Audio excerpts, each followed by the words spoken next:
Today, we are going to conclude the discussion that we have initiated on post structuralism. And as I said in the last lecture, that how various theorists, thinkers have discussed, brought the idea of post structuralism into fact. Now, I'll give you certain points so that you can able to find it out. In a way, I'm going to sum up the things in a very brief way so that you can able to have at least a brief idea about post structuralism. If you remember these much points, you can able to at least understand what post structuralism is. Basically, post structuralism is rhetorical in its approach. Like rhetoric, it is persuasive and analytical. It does not try to find out the rules underlying any sort of cultural practices. It shows that the rules subvert the classification they make out. Post structuralism does not have any specific aim because it is not definitive. It does not believe in any final, fixed, or universal set of rules. As we have seen the rules in structuralism, which we find it out that structuralism is having a basic codes, rules, structures that it says that which is common to all cultural practices. And we have to find out with codes and structures the meaning of the things that what structuralism discussed about. But post structuralism concentrates on the process behind cultural practices like literature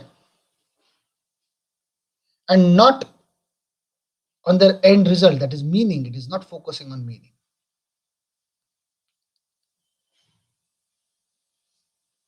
Post structuralism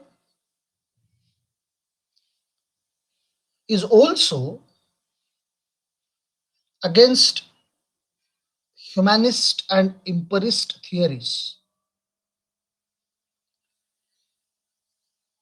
It is very radical in its rejection. It rejects all sorts of humanist and empirical theories. The humanist and empirical theory begins from Plato, Aristotle, Longinus, Sir Philip Sidney, or you can come to, I'm talking of English literature. Up to new criticism, you come to it. You can search the whole link, you can search the whole process that from which it starts and where it ends. So post structuralism rejects all sorts of theories. Very interestingly, as we have seen with Roland Barthes, post structuralism rejects the author's role as the origin of the text or and source of meaning. It rejects, as we have seen it with Roland Barthes and his very vital role in his essay written in 1968, The Death of the Author, where he frees all the texts from the clutches of the author. You have to find out your own meaning. And the very idea of post structuralism is to find out the reality and its way of communication. So post structuralism is rejecting all those things, trying to find out, trying to project that the things which are there, they are not conveying the meaning as is required, as is expected. These things are not conveying its meaning. Another very interesting notion we can find out about post structuralism. Post structuralism shows that the science system and the discourses of theorists, as we have seen it with Michel Foucault, what he talks about discourse, what is mean by discourse, how he is talking about discourse and all those things.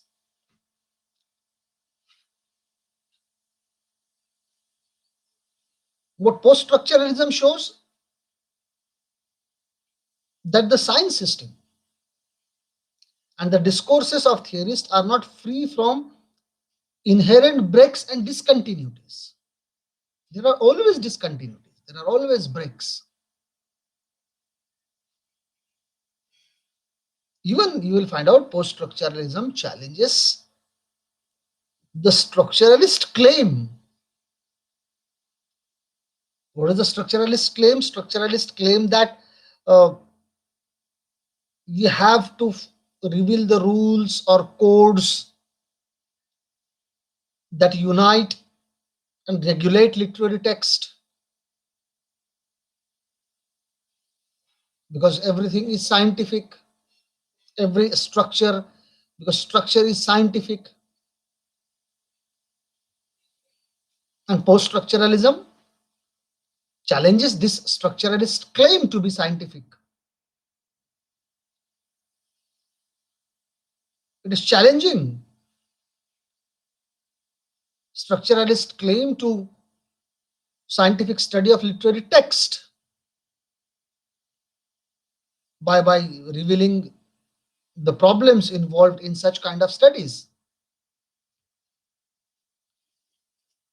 As we have seen, the meanings can vary, the meanings can change. You cannot say, you cannot follow one particular code or rule to find out the meanings.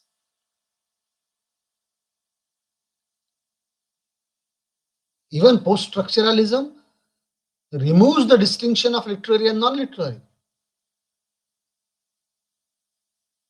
That's why you'll find out Roland Barthes is talking on Greta Garbo's picture.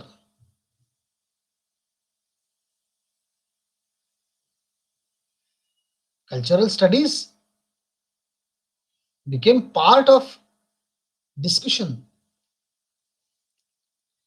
because cultural studies discusses all those elements which we usually consider as non-literary.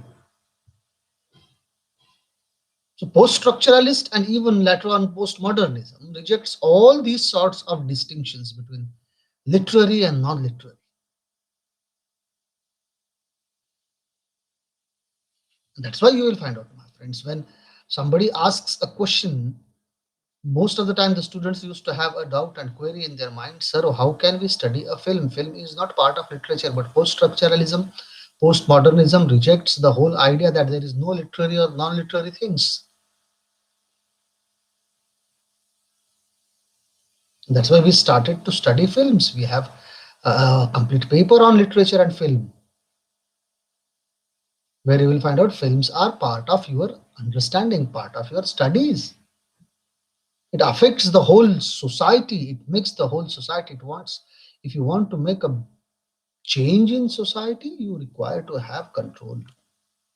You need to have an analysis. You need to have an understanding of those cultural aspects with its various nuances, how it affects the whole understanding. And that's why the distinction between literary and non-literary, post-structuralism rejects it, doesn't follow it.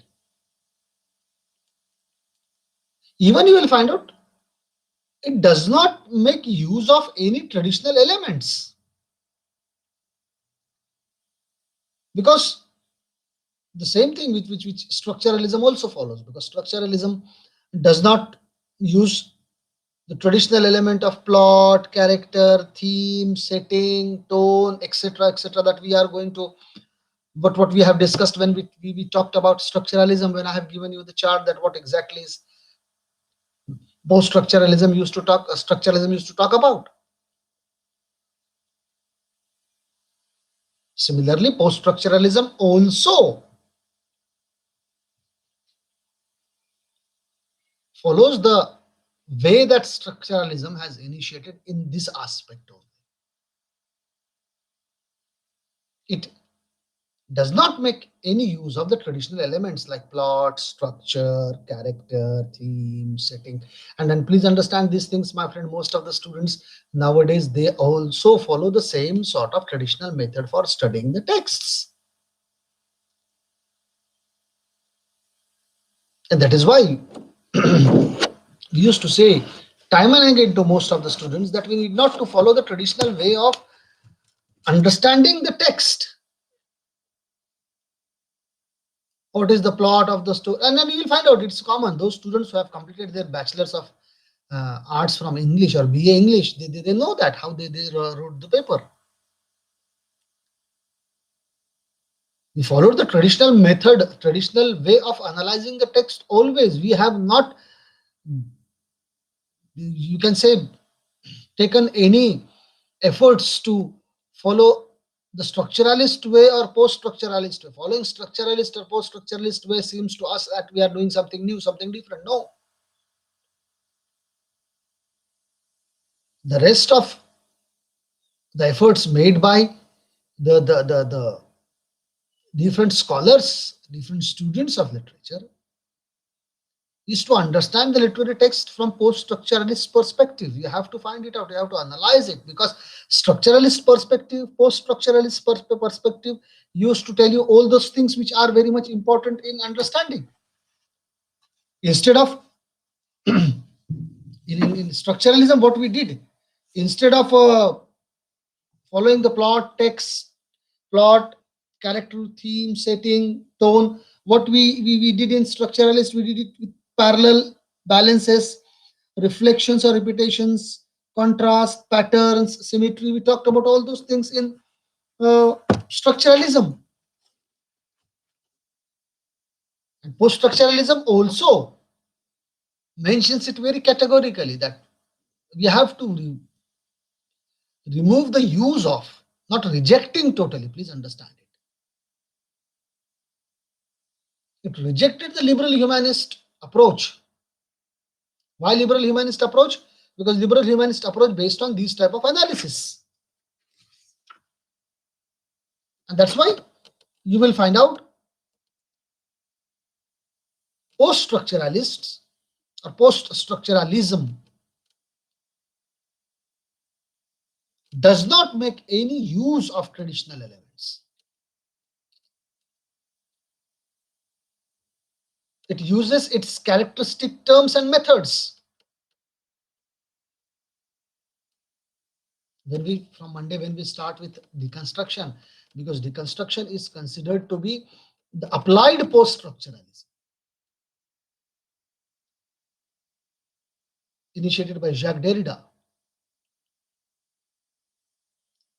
And that's why, although I'm summing up post-structuralism, except Derrida, we have not, in a technical way, we have summing up, but in actually, after understanding deconstruction, we are going to understand the whole process of post-structuralism.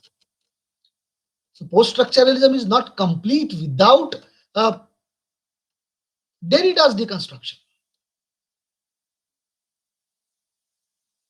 But for the sake of technical, or for the sake of our unit-wise distribution in the syllabus, we are summing up this post-structuralism today, and then moving toward deconstruction, which is another part of the unit 3.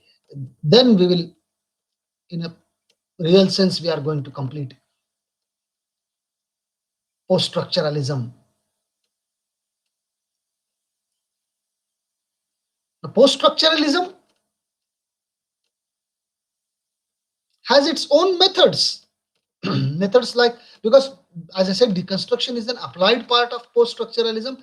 So most of the terms used in applying post-structuralism used as Derrida used it, as it appears in deconstruction, we are following the same applied ways. Difference and deconstruction, these are the terms and methods that post-structuralists followed in understanding of literary text, because it explains a literary text and points out that literary text is not a stable structure with determinable meaning. The meaning varies from reader to reader. Not essentially one typical sort of meaning is available for the literary text. This is possible only in science. Fixed, perfect, final meaning you can get it in science, but in post-structuralism says not in literature. You have various ways, various you can say meanings possible of one literary text, because literary text is a kind of writing, is a piece of writing that constantly undergoes changes. Changes not in the form of language. Please don't misunderstand it. Changes in the form of its meaning. The meaning which my earlier generation is having about the literary text, I may have some different meaning of that text. You may have some different meaning of that text, or next generation will have some different meaning of that particular text. Take for example the very famous novel by George Orwell. George Orwell wrote 1984, the very famous novel. The title of the novel is 1984, written in 1948.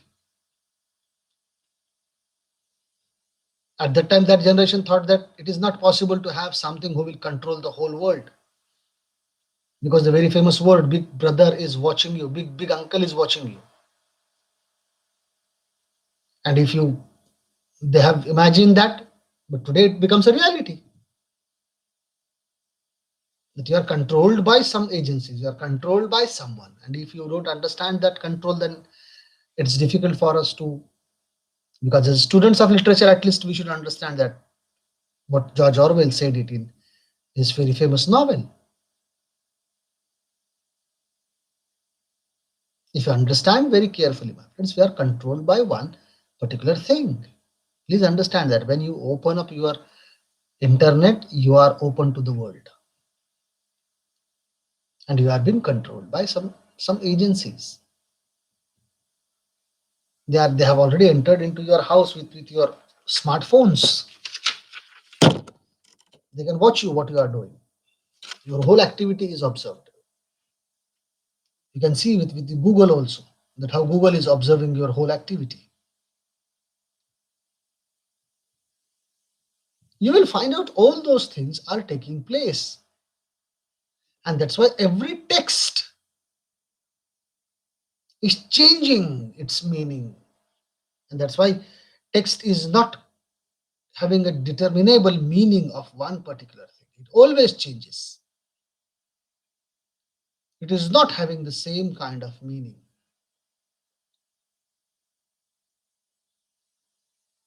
Because there is no one particular center that used to regulate the whole thing in literature. You may say, sir, how you are saying? If I read a poem, the meaning of the poem, how it is going to change? But there is no one particular center to point out that What makes that particular person to write all those things, because you are not entering into the history of that particular writer, or that writer is not present with you today, so to tell you that why I wrote this particular poem, you have to find out your own way to understand that why this poem is actually written, why this text is actually written. Every text changes its meaning as according to the context, and the context never remains the same. It used to change. Now who knows that this COVID situation will make us so techno savvy that we will go online for all those things? If you ask a couple of years back, nobody will accept this particular fact. Nobody will accept this particular thing, that okay, we are going to have an online classes and every student is attending his class sitting at his home. We used to think that it's something very rare and unimaginable thing, but this has happened. The whole meaning of life changed. It is not fixed. Everything is changing. That's why you cannot say that the meaning of the literary text will remain the same. What is the meaning of literary text today will not remain the same tomorrow, because there is no one particular system that regulates the whole thing in literature. That's why post structuralism, because there is no one particular system that regulates the whole meaning or the system of literature. As a result, post structuralism does not treat literary text as a structured unit that contains meaning. It never treats, because it knows that every time the context is changing, the whole system is changing. Nobody can regulate the system as it is.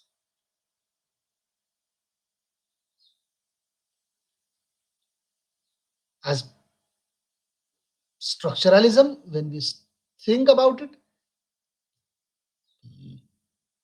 structuralism, when it uses the notions of binary oppositions,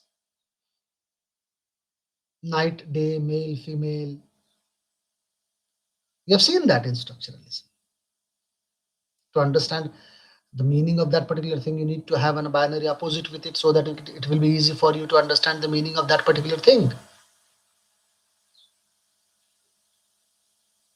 And if you see this binary opposition that structuralism talks about, post structuralism pointed out that these binary oppositions which you are talking about in structuralism, this binary opposition based on unequal and privileged classification. It is rejecting the whole notion of binary oppositions used by structuralism in its explanation. It pointed out that binary oppositions are based on unequal and privileged classification. One element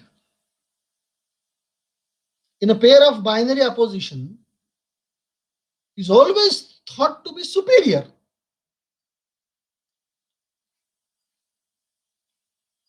and that superior element considers itself as a center of all the things, and it requires all the things should be circulated around that particular superior thing. Because when you compare two things, one needs to be superior, other needs to be inferior. That is what you are always used to have idea of comparison.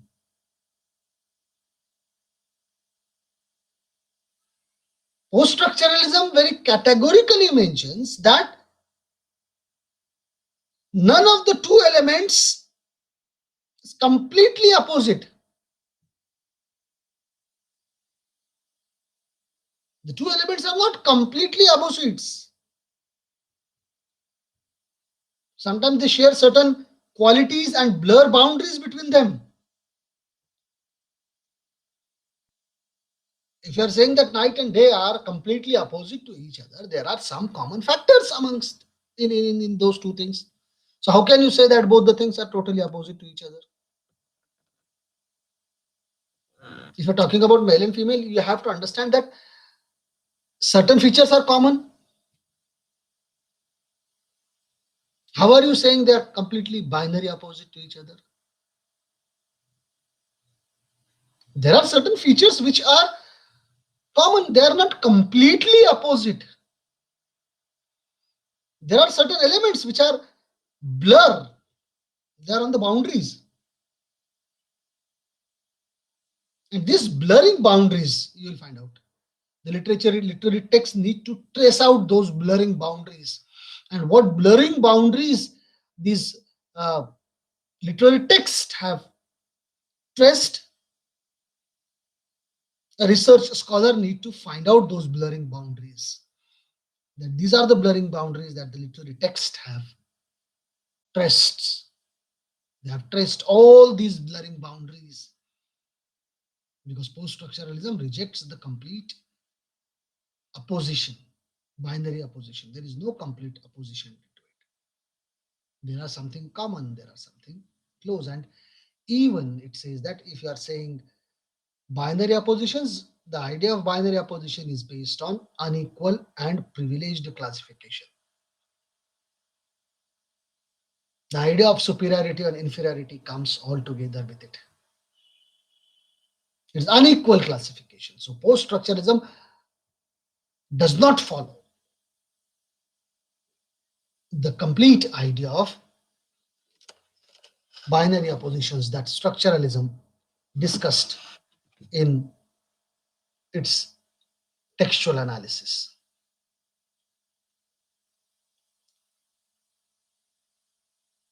Post-structuralism, my friends, does not look for any meaning. Please understand this thing.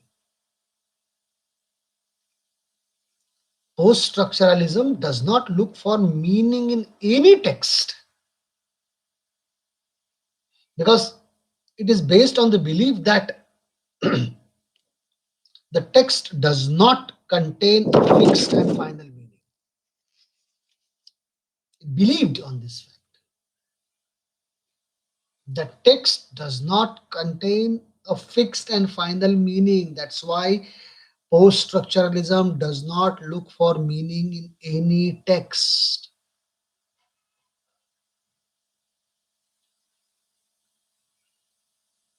What it claims, every text constantly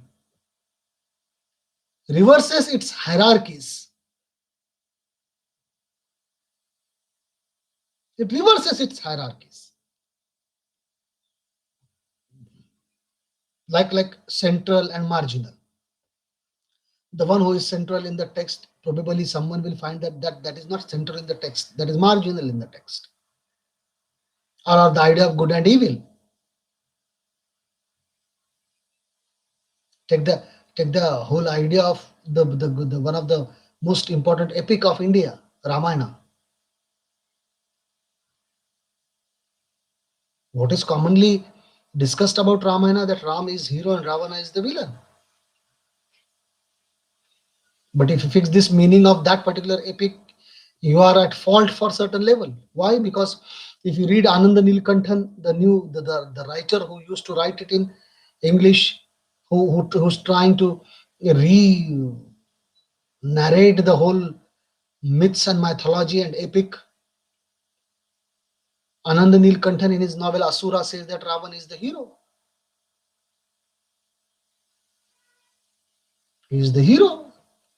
So you cannot fix your meaning to one particular, this is the only meaning of the text. No, it will change. As I said you about George Orwell's 1984.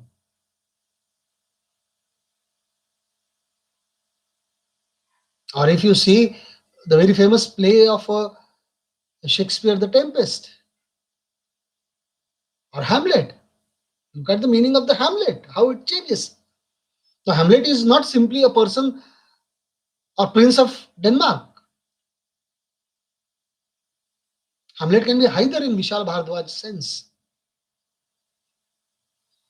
who's confused, who's trying to find out the meaning out of his own land, Kashmir, as we have seen it in the film Haider. What Vishal Bhardwaj has changed the whole understanding, or you will find out how the whole idea of Romeo and Juliet. Shakespeare wrote the play Romeo and Juliet. The whole idea of Romeo and Juliet is converted into Ram Leela by Sanjay Leela Bhansali. So if you're stuck up to one particular meaning that okay, the hero means he should be like a prince, then what you talk about the Haider or Othello, and you will find out what Vishal Bhardwaj did with Omkara. Othello is a military general working under what one particular king, but in Omkara he is a gangster. In Shakespeare's Macbeth, there are two witches, but Vishal Bhardwaj, instead of using supernatural element of witches, he has used instead of witches two policemen. The meaning changes. Please understand. That's why I'm giving you so much of examples. The meaning changes, and the signs are constantly postponing and differentiate the meanings. The signs which you think that this is the sign that gives me the meaning, it changes as per the understanding of the reader. That's why it has no fixed meaning. This is what post-structuralism claims. It doesn't have fixed meaning. Meaning is only provisional, and it gives away, it gives way to another set of meanings. It is not fixed. It is not stacking up the place. It is always flexible. It gives a place. It will shift and give place to a new meaning. What I am understanding of today may not follow the same sort of understanding by tomorrow. So you cannot restrict the text with one particular meaning, and that's why let me tell you that not all the writers are to be considered as universal. Why? Because their text never shifts its meaning. Nobody tries to shift the meanings of that particular text. So that's why when a writer writes a particular thing, he remains forever with the people. Universality is the part of writer's side. Very interestingly, post structuralism tries to show ambiguities and disruptions in each text. What are the ambiguities in the text? What are the disruptions in the text? Post structuralism is trying to show all those ambiguities. It dissembles text into different investigative parts which will reveal the ambiguities hidden between them. But post structuralism claims that every statement, every sentence is having its own tone. So you cannot say that language is having one particular method to find out the meaning. No, there can be various methods.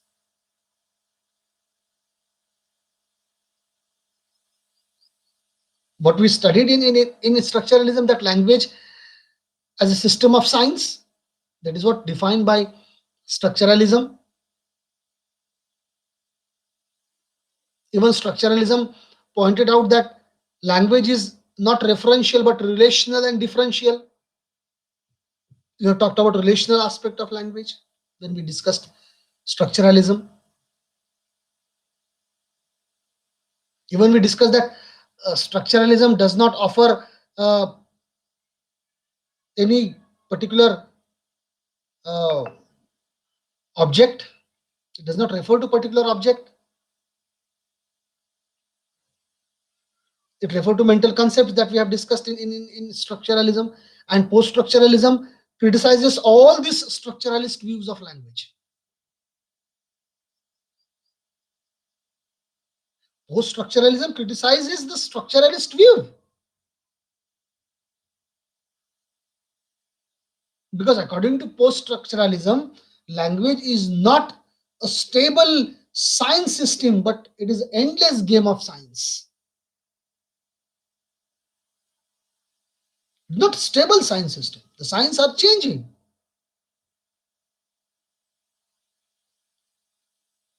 It refers to neither objects in the material world nor to the mental concepts, but to other sign only. But post-structuralism refers that all the objects. It never refers to the object that okay, this is the object of this material world, or this is the object that you have to follow in your mental concept. No, post-structuralism neither refers to object in the material world nor to the mental concepts, but to other signs only. What post-structuralism says, language is not referential but self-referential. It tries to give its own self-meaning to you. And when it is self-referential, then it depends on the reader's perception that how he is going to find out the meanings of that particular text. And that's why Roland Barthes' essay, what we talked in brief, what we discussed in brief, what I have given you an introduction of Roland Barthes' The Death of the Author, which makes the text free from the clutches of the author. It tries to give whatever meanings you want to find it out. This is how you can able to uh, get the opportunity to work with post-structuralist perception of finding out the text, search out the meaning.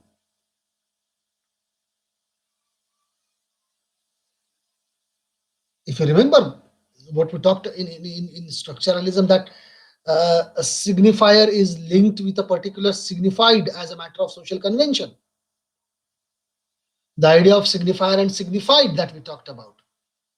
The idea of signifier and signified is related with the social conventions. That in simple words, what we discussed, that uh, users of language relate a certain word to certain object. Red means stop. We relate it to stop, the color red. Why? Because community has given consent to that idea that red means stop, green means to go.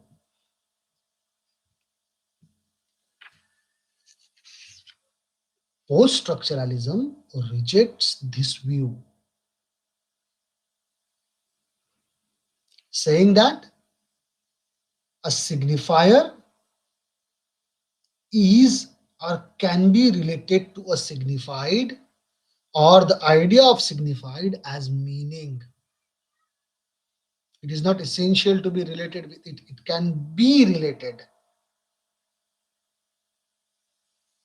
Post-structuralists state that signifiers relate to other signifiers and not to any signified. If you open the dictionary and try to find out the meaning of certain words, you will get various of anonyms with it, synonyms of it. Synonyms are showing you the same meaning of that particular one word. So meaning is one, and there are so many words for that particular one thing.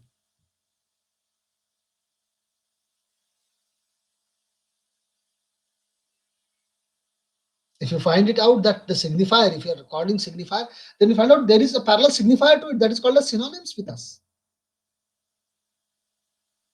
And that's why you will find out when we talk about deconstruction, you will find it out that Derrida proposed this view in deconstruction, and we'll talk about that from Monday onwards.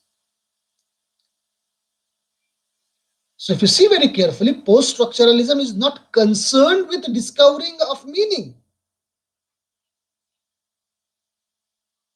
but post-structuralism is observing the play of signification, how everything is going to be signification, how it is part of signification. That is what post-structuralism is interested in pointing out. Post-structuralism is interested in discussing about all those things.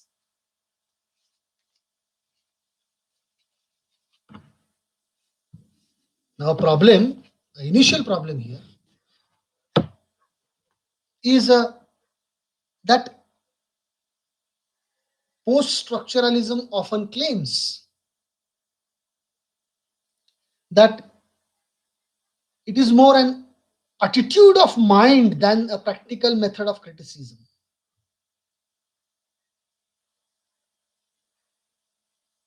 It is attitude of mind. Please understand this.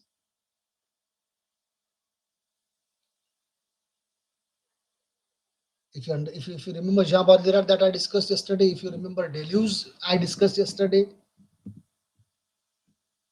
it's a complete state of attitude of mind, and this is, in a sense, you will say it's quite true, but perhaps no more true of post structuralism than any of other critical orientation, any other critical orientation.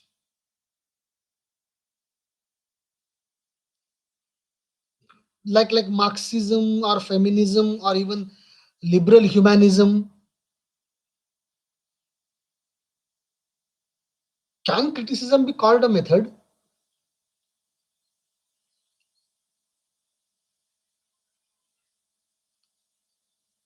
If you look in a very loose term or in loosest way,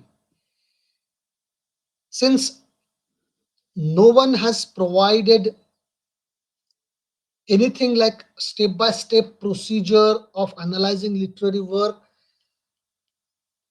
If you read any kind of criticism, they have not provided any step by step method to analyze any critical work, whether it is liberal humanism, whether it is Marxism, feminism, structuralism, post structuralism. Nobody has given a step by step method. They offer orientation towards characteristics central issue, issue of class, issue of gender, issue of personal morality, issue of uh, attitude.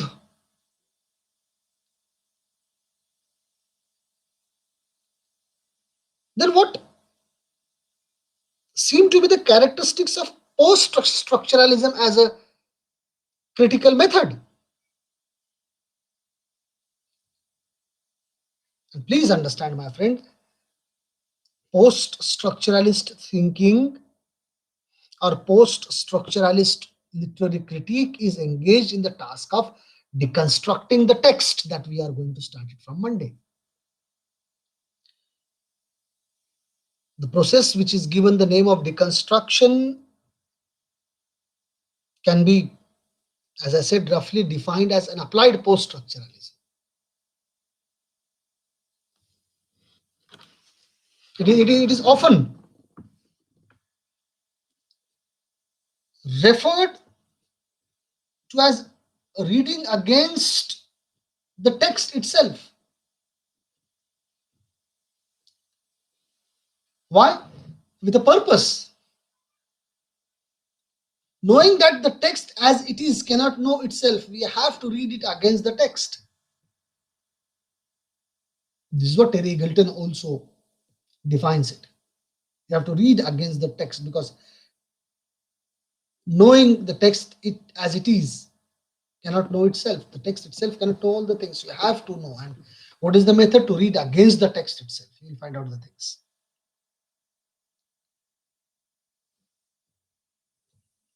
This is how you can have the whole reading against the text. The example that we have discussed about guest and what is opposite about it is host. And host is coming from the Latin word hostis. And in Latin, what is the meaning of the word hostis? If you go etymologically with the word where it comes from, host comes from hostis. Hostis is a Latin word, and meaning of hostis in Latin is enemy. So who is welcoming the guest? Enemy? Meaning, if you go with the meaning. If you're reading it, that means the conscious dimensions of the text cannot be followed. If I am saying that, okay, I know the meaning of the word hostess, then how can I follow the word guest then?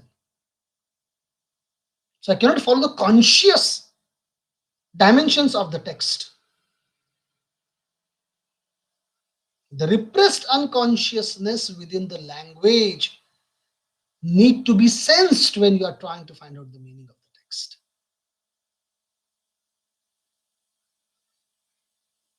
And that's why, my friends, post-structuralism talks about the different features that we have discussed it in structuralism. If you see, in structuralism, what we did that on the left side of the text, or in your notebook, if you're taking it down on the left side, you can make a two columns. On the left column, you can write down what structuralist seeks, and then write down structuralist found out parallel echoes in the text. And when if you look at your own notebook in structuralism, we have found structuralism has also followed the same way, that how they have discussed the things, how they have divided the things. We have seen that structuralists divided the thing as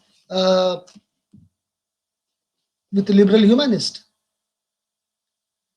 Liberal humanism used to study plot, structure, character, situation, language, whereas structuralists used to study parallel echoes, reflections, repetitions, contrast, patterns. That what we have studied in structuralism. Now please again, once again, make two columns where you can find out on the left side of the column, you can write down what structuralist seeks. Structuralist seeks parallel echoes, whereas post-structuralist sees in the right side column. In the left side corner, you can in the left side column you can write down parallels and echoes. On the right column, you can write down contradiction and paradoxes. If structuralists are seeking parallels and echoes, post-structuralists are seeking contradictions and paradoxes.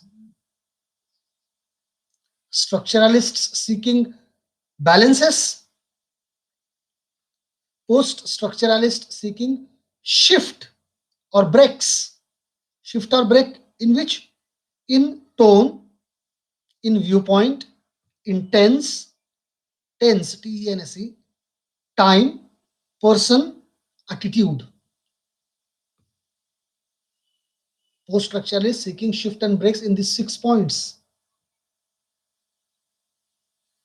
Structuralists are seeking balances on one hand. On the other hand, post-structuralists seeking shifts and breaks. Shifts and breaks in tone, viewpoint, tense, time, person, attitude. Structuralist seeks reflections and repetitions. Post-structuralist seeks conflicts.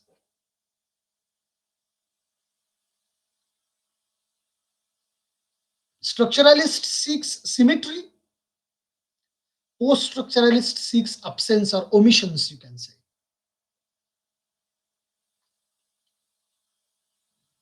Structuralist seeks contrasts.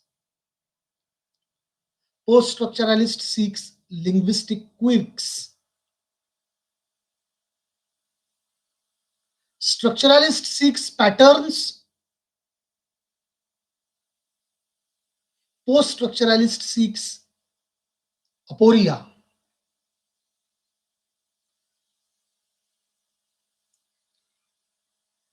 What is the effect structuralist reaches to? It reaches to the effect to show the textual unity and coherence.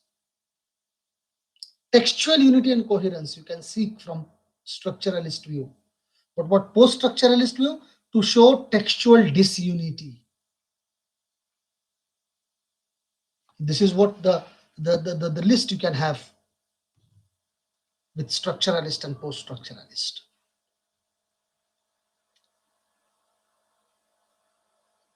If you want to come to an end of what we are discussing,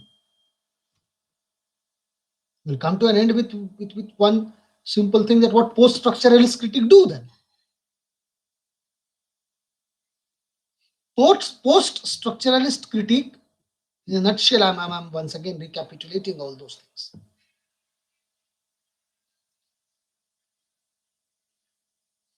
Number one, post-structuralist critique, they read the text against itself so as to expose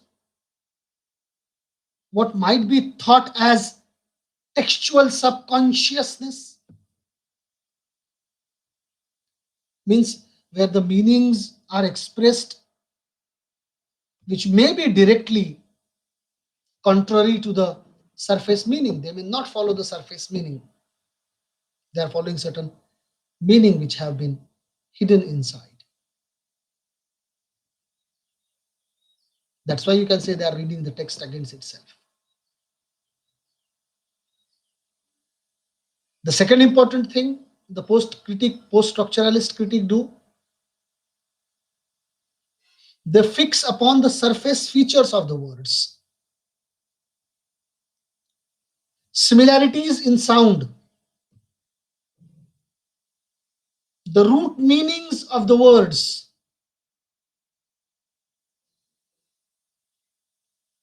they fix upon the dead metaphor or dying metaphor, you can say. And they try to bring all these dying metaphors to the foreground. Because these dying metaphors can help you to find out overall meaning.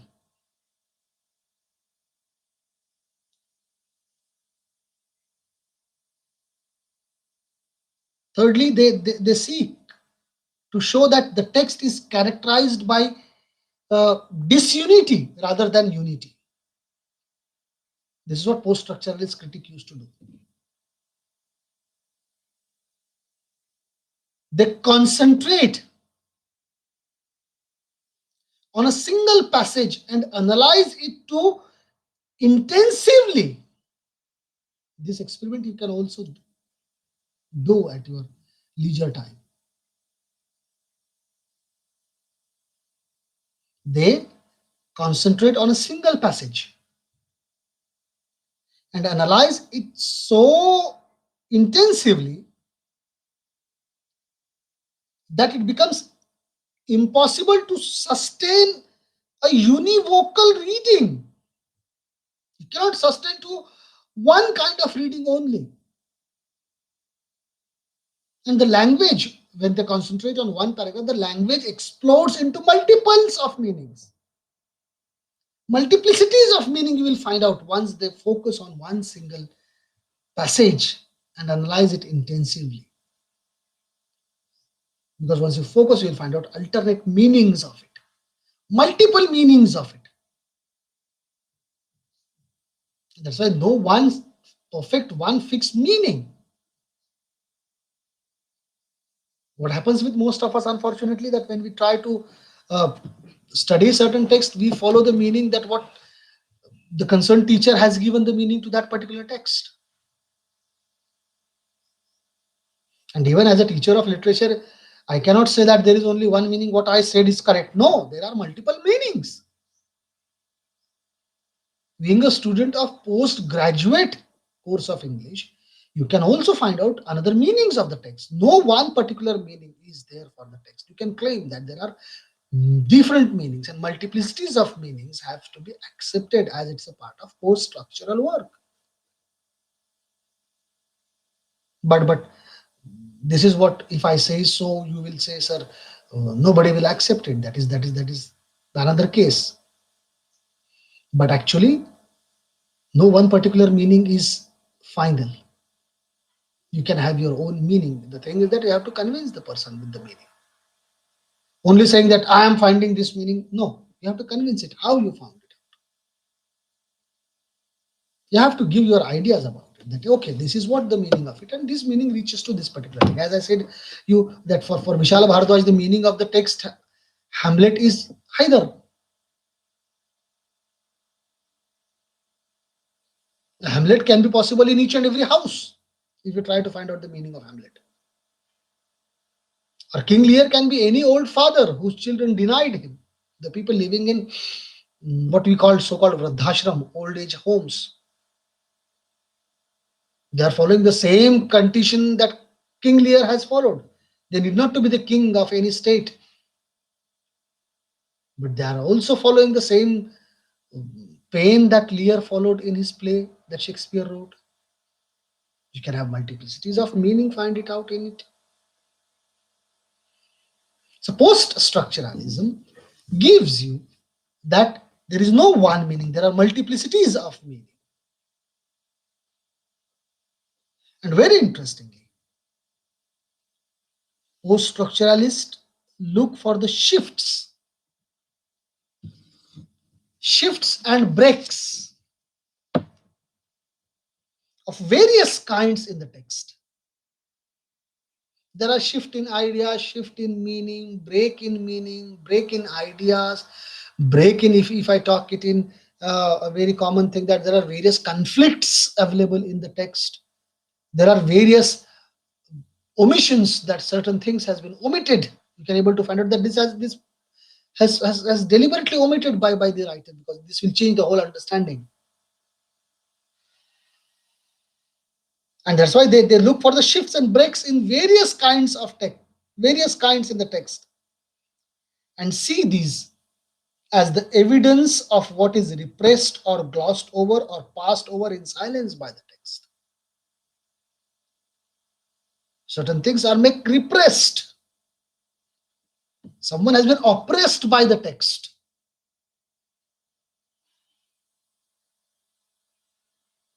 The very interesting thing that uh, the very famous critique, theatre thinker, Augusto Boal of Brazil, has written, has discussed a very interesting thing, that, and he developed a called what is called as theatre of oppressed. And he says that in the theater, all the audiences are oppressed because they don't have any voice to say. They have to sit in the dark. They cannot say that what is going on is right or wrong. They don't have their own view. They don't have any comment to make on immediately. Now, the idea of oppressed, because certain things which are omitted, certain ideas are repressed in the text, certain ideas can remain silent throughout in the text. Post-structuralists are trying to find out these evidences in the text. They're trying to find out certain fault lines in the text. These discontinuities, which they think they call it as a fault lines, there are certain fault lines in the text. If you are if you are referring to any geographical formations, in geographical formations, you'll find out there are fault lines in the structure. So there are fault lines in the text. We have to find out, we have to search these fault lines so that we can able to find out multiple meanings out of the text. Post-structuralists are trying to find out the whole different approach, whole different idea out of the text. And that's why post-structuralism is considered to be one of the major shift in understanding of literature.